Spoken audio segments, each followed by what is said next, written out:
મિર્ચી morning. મારા ઘરમાં એક વસ્તુ મિસિંગ છે. જે ઘરમાં હું છેલ્લા 5 વર્ષથી રહું છું, મને છેક 5 વર્ષે રિયલાઇઝ થયું કે આ ઘરમાં એક વસ્તુ મિસિંગ છે. ખીટી. ખીટી એટલે જૂના જમાનામાં મકાનોમાં ભીંતમાં લાકડાની ખીલ્લી કે લોખંડની ખીલ્લી લગાવવામાં આવતી, જેના પર અમુક વસ્તુઓ લટકાવી શકાય. વર્ષો પહેલા ઇન્ટિરિયર ડિઝાઇનિંગનો આટલો મહિમા નહોતો. દિવાલો પર ખીંટી હોય, જ્યાં કશુંક લટકાવવું હોય તો ફટ દઈને લટકાવી દેવાનું. થેલી, ટોપી, કોઈ બેગ, સ્કૂલ બેગ, દાદાજીની લાકડી, છત્રી, કેલેન્ડર, ડટ્ટાવાળા કેલેન્ડર, આ બધું લટકતું રહેતું ખીંટી ઉપર. પેલા જૂના બિલ બધા ભેગા થયા હોય, બિલને કલેક્ટ કરવા માટેનો એક ફાળકો હોય, એ પણ ખીંટી પર લટકતો. ઘણા ઘરો એવા હતા જ્યાં કિચનમાં પિત્તળની બરણી હોય, એ બરણી પણ ખીંટી પર લટકતી. હવે આપણા નવા ઘરોમાં તો ક્યાંય ખીંટી જોવા જ ના મળે ને. ડિઝાઇન બગડી જાય, દિવાલ ચોખ્ખી દેખાય, એના માટે દિવાલ પર કોઈ ખીલ્લી ઠોકતું નથી.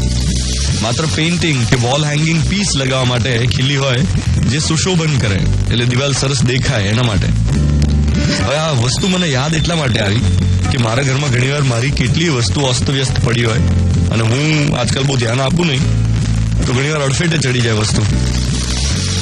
મને આમ રિયલાઇઝ છે કે અચ્છા, વર્ષો પહેલા આ બધી વસ્તુ એકચ્યુઅલી નડતી નહોતી, અત્યારે તો મને નડે છે. કારણ કે પહેલા તો સરળતાથી લટકાવી શકાય એવી વસ્તુ હતી ને.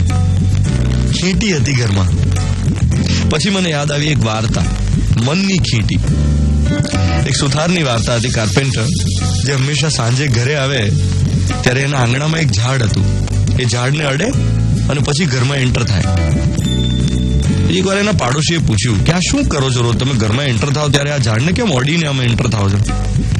તો સુથારે કહ્યું કે આ ઝાડ મારા મનની ખીંટી છે.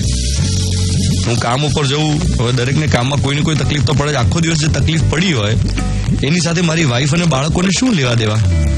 એટલે સાંજે જ્યારે કામથી પાછો આવું ત્યારે મારી બધી તકલીફો, મારા બધા પ્રોબ્લેમ્સ આ ઝાડ ઉપર લટકાવી દઉં છું અને પછી ઘરમાં એન્ટર થાઉં છું. આ મનની ખીંટી છે. સવારે જ્યારે પાછો જઉં ત્યારે લેતો જાઉં તકલીફો, જેમાંથી અડધી તો હોતી જ નથી સવારે જ્યારે હું પાછો જઉં ત્યારે. કેટલી સરસ વાત. કેટલા બધા લોકો એવા છે જે લોકો ઘરે પહોંચ્યા પછી પણ કામમાં મગ્ન રહેતા હોય અને એમની આસપાસના લોકોને ધ્યાન ના આપતા હોય. એમના માટે જરૂરી છે મનની ખીંટી. અને એક ત્રીજો વિચાર મને આવ્યો, જે આજનો મોર્નિંગ મંત્ર છે, કે આમ તો આપણું જીવન પણ ખીંટી જ છે ને. અહીંયા જેટલું ભેગું કર્યું છે એ અહીંયા જ લટકાવીને પાછા જવાનું છે. 7:13